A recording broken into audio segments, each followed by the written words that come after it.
Friends இங்கே பாருங்கள், டாமும் ஜாக்கும் பாருங்கள், 2 பேரும் டைம் பால் குடி டைம் ஆயிடுச்சு. கடைக்கு போன பையன் பால் இல்லைன்னு சொல்லிட்டாங்க, பால் காலி ஆயிடுச்சா. பாருங்கள் சோகமாக படுத்துட்ருக்காங்க.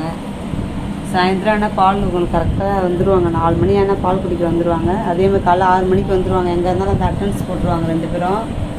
பாருங்கள் ஃப்ரெண்ட்ஸ், டாம் படுத்துட்ருக்கான், ஜாக் அங்கே இருக்கான், டாம் அங்கே இருக்கான், ஜாக் இங்கே இருக்கான். பாருங்க பையா ஃபோனு டார்ச் அடிச்சிருக்கேன், கண்ணு பூசுது, அவங்களுக்கு கண்ணை மூடிக்கிறாங்க. அப்பு சொல்லும் பால் வேணுமா அப்புக்கு? அப்போ எனக்கு பால் வேணுமா? அப்போ எனக்கு பால் வேணுமா?